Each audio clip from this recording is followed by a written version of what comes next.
صلى عليك الله يا خير الورى تعداد حبات الرمال وأكثرا صلى عليك الله ما غيث هما فوق السهول وبالجبال وبالقرى فوق السهول وبالجبال بسم الله الرحمن الرحيم.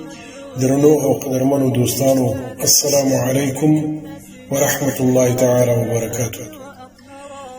پدې سبت کې به موږ تاسو ته د مولۍ ګټې بیان.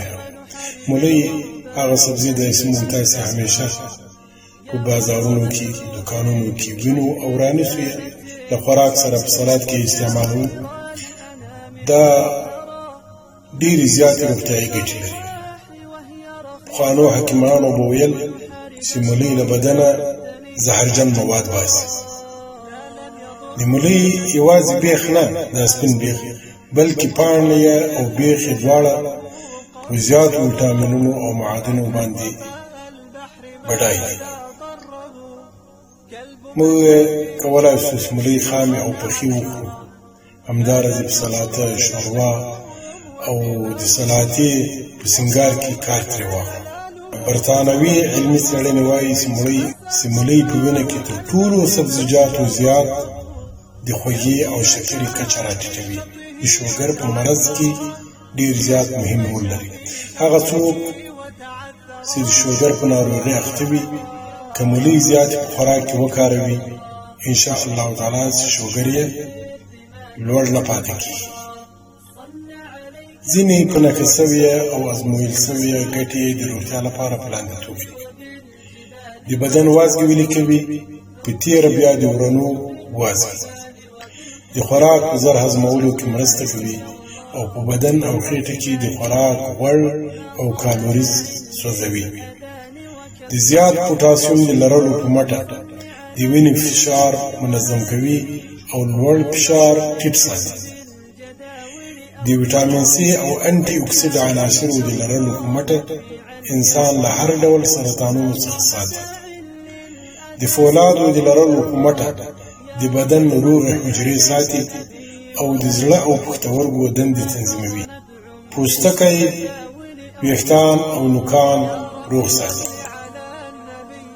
د یخ په موسم کې د نزلې، زکام، د ستوني د التهاب او د ټوخي په درملنه کې مرسته کوي. له بدن څخه زهرجن مواد باسي او د وینې د حجراتو په ساتلو کې مرسته کوي. هاضمه برابروي، معده نرموي او قبض ختموي. څېره او پوستکی لوند، ښکلی او صفا ساتي. که د مولۍ په اوبو هغه ځایونه لانده کړل سي چې حشراتو چیچل وي، لکه مچۍ، غوماشي، سوځېدل، درد او اغېزې ختموي. که یو څوک د مولیو وچ سوي زړي او تخمونه هره ورځ یوه اندازه وخوري، جنسي رغبت یې زیاتوي، راویښوي او قوت یې زیاتوي.